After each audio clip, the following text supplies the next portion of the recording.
So, good morning. Today we continue our discussion, listening in academic discourse, and the topic is about aging. And today we have watch and listen. So you can discuss with your friend about the question related to the video.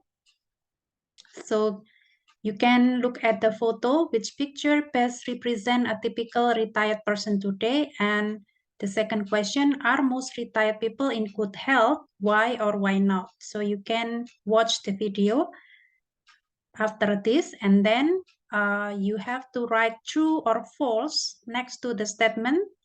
Then if you think it is false, you can correct the statement. And then you can complete the statement to describe the people in the video by choosing A or B. And then for preparing to listen, we can start the audio 8.1. So you can listen to the podcast about retirement and the elderly. Then you can check or give check the topic discussed, and then you can compare with your partner and then complete the notes with the numbers you hear. And for the post listening, you can read the box, and it is about understanding specific observation and generalization. So specific observation are statements about particular people, things, or fact, and then generalization are broad statement about the way things usually are. And this is exercise on specific observation and generalization. And then we have pronunciation for listening. And I will play the audio 8.2. You can give check to the correct category for the words in the poll. Okay, I think that's all. And we can start the first video. So I will play the video so you can watch.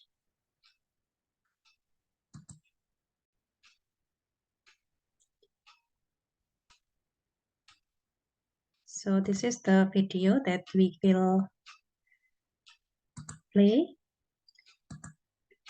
So in this part, you can watch the video and write true or false to the next to the statements.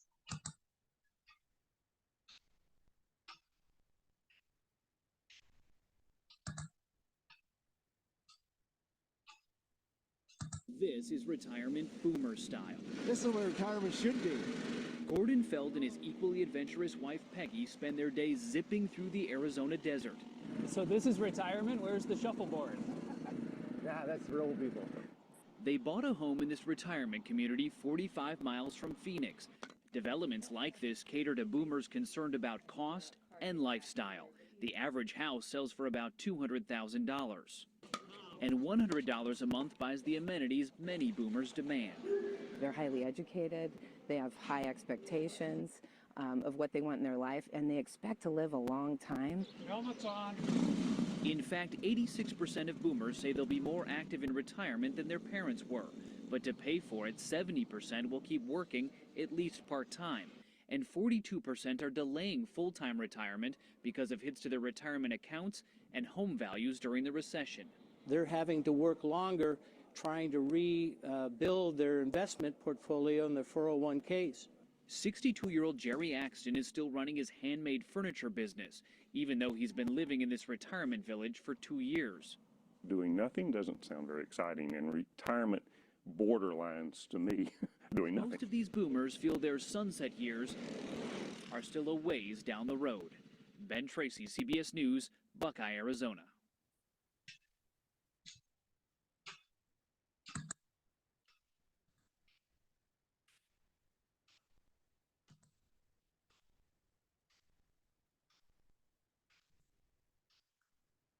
Yes. All about the video. Now I will continue with the next audio.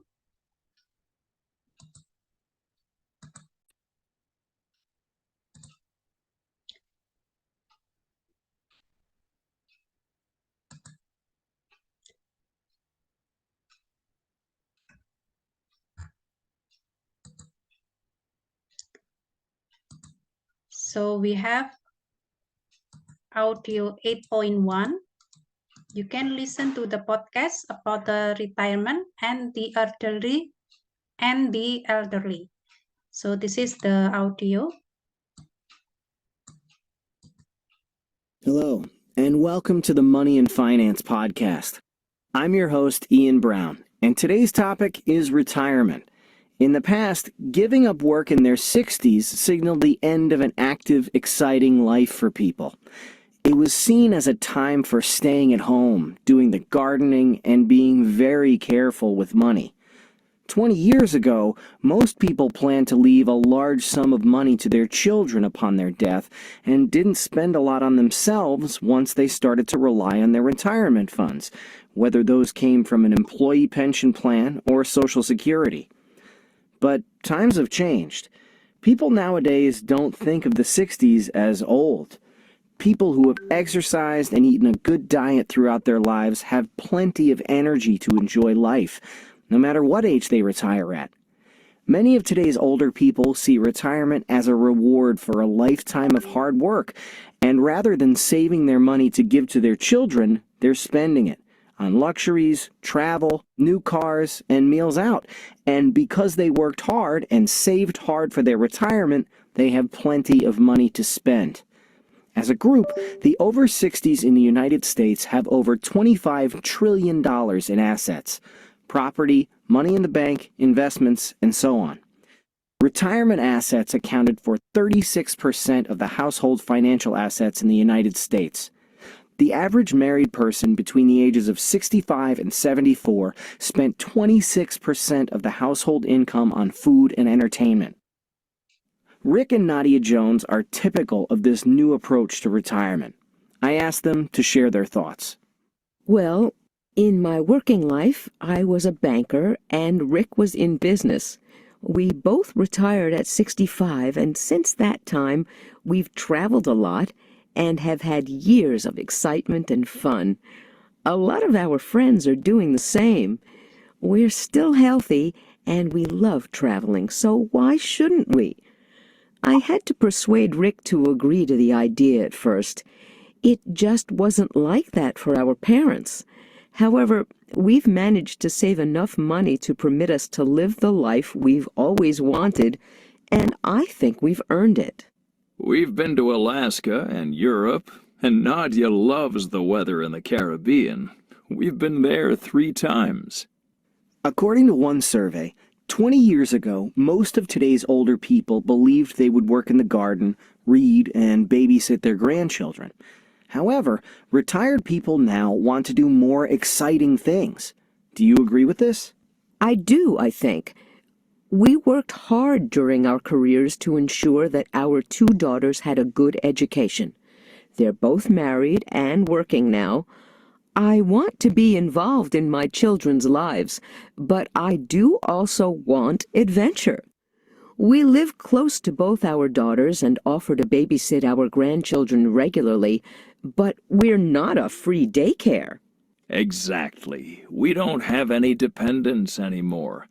Our daughters need to work hard and save their money just as we've done. Our savings allow us to live the life we've always wanted. This is our chance to have some fun, and we don't want to stay home all day gardening and watching television. Our daughters have agreed to support our choices, and we hope they'll make the same choices for themselves one day. I think our parents' generation thought it was really important to save for the next generation, to give money to their children.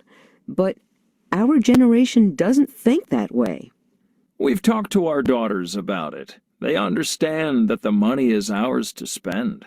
They also understand that as long as we're in shape and healthy, we might as well enjoy life. Our home is also worth about $272,000. We are not planning on selling it, so they'll get that eventually. Recent research shows that about 2/3 of older people agree with Rick and Nadia and plan to leave their home to their children and no money. But what about the next generation? Today's working generation is probably facing a more difficult retirement than their parents. Pensions are getting smaller, many companies are no longer providing pensions at all, and the average age of retirement is increasing. According to the U.S. Census Bureau, about 16% of Americans age 65 and over are still working, but that number is increasing. Should these parents be doing more? Rick?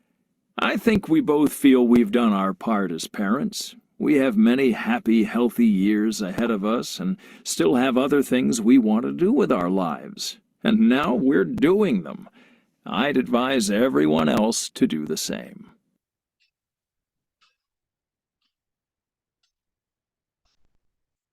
Okay, that's all from listening to the podcast. You can complete and give the check, yeah? And you can complete the notes with the numbers you hear. Next, we have pause listening. So in pause listening, you can read the sentences and write S for specific observation and G for generalization. And then for the pronunciation for listening, you can use consonant reduction,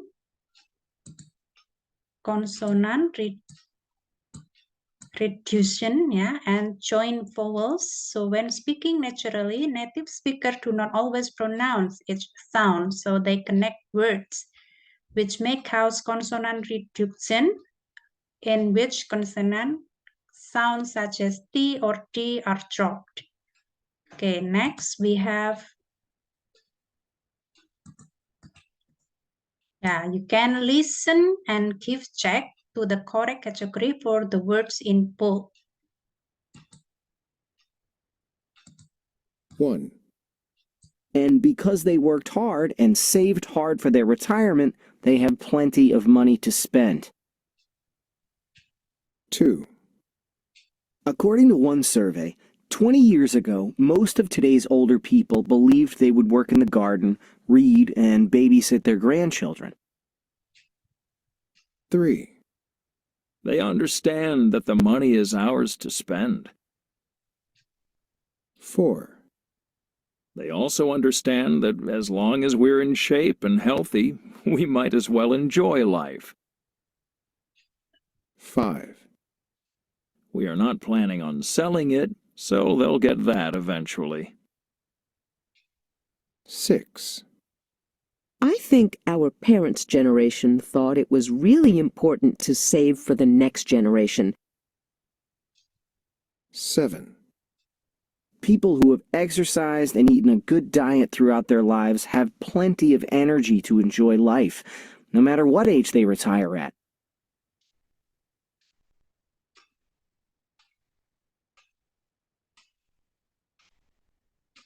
Well, after listening to the audio 8.1 and 8.2, you can also complete all of the exercises.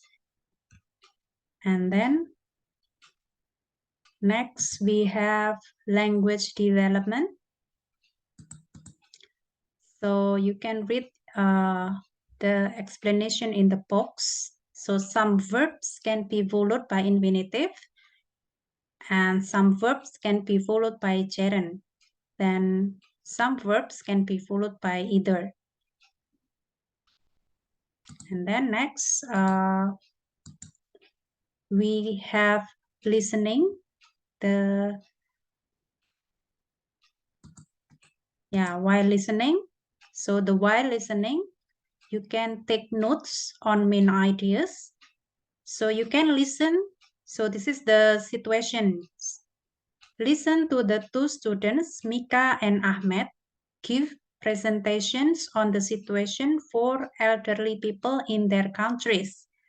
Create a T-chart to take notes on the information each student presents. You can use your notes from exercise 4 to answer the question, then compare answer with a partner.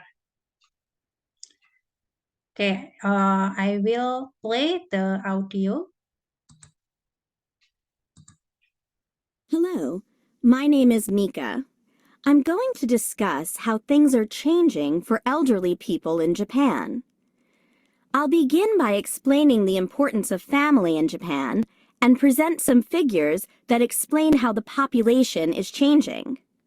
Finally, I'll talk about the way the Japanese government is dealing with the aging population.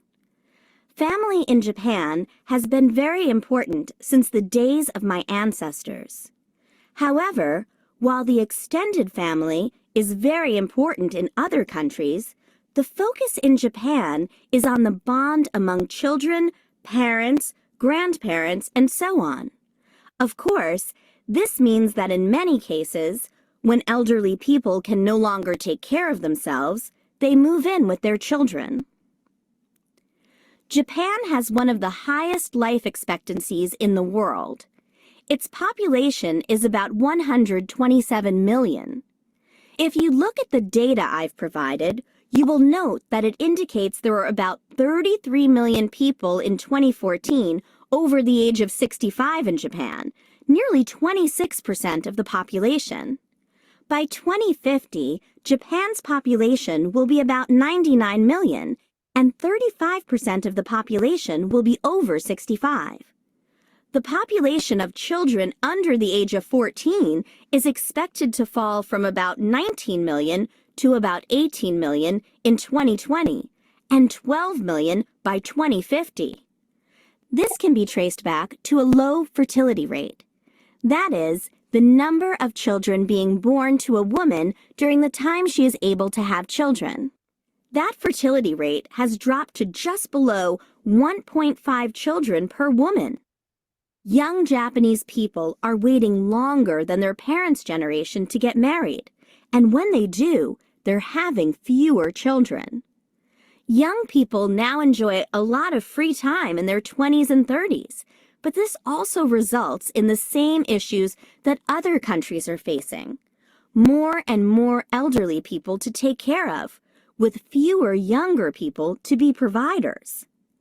Since the population of Japan is set to decrease by 22% by 2050, this means a loss of about 28 million residents. The Japanese government has taken steps to deal with the situation. Most Japanese people between the ages of 40 and 65 pay an income tax that goes to help those over 65. The over 65s don't get the money directly, but the government supports them. Even elderly people living at home with family have a care worker who makes sure they have everything they need. Some elderly people go to a daycare center a few times a week, where they can share meals and participate in social activities. Those elderly people who don't live with family generally live in institutions, with about 9 people living in one home. Each has a bedroom, and they share a living room and kitchen. This enables them to have some independence and to feel cared for at the same time. My name is Amit. Thank you, Mika, for your interesting presentation.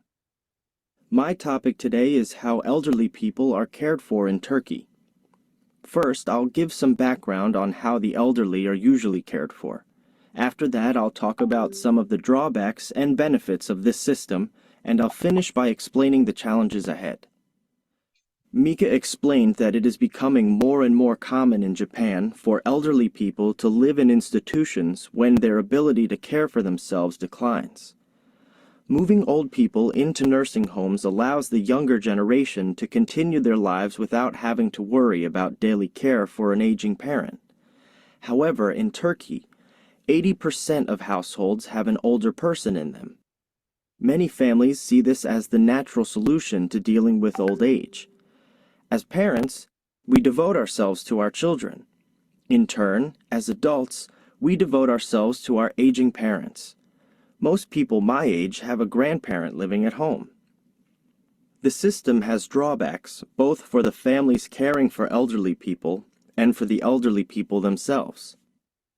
Those responsible for the welfare of an elderly person can feel that they aren't free to do as they like in their own home. The older people being cared for may also not feel completely free and dislike the way things are done by their caregivers. Living closely together in forced circumstances can raise tensions. However, there are many benefits to these arrangements. In many households, older people contribute to the family by participating in domestic jobs and helping with childcare. This gives them something to do and a sense of responsibility. Turkey's population is just over 80 million today. If you look at the graph I've provided, you will see that more than 5 million people, or around 6%, are over 65. For now, the solution is for Turks to continue caring for the elderly at home.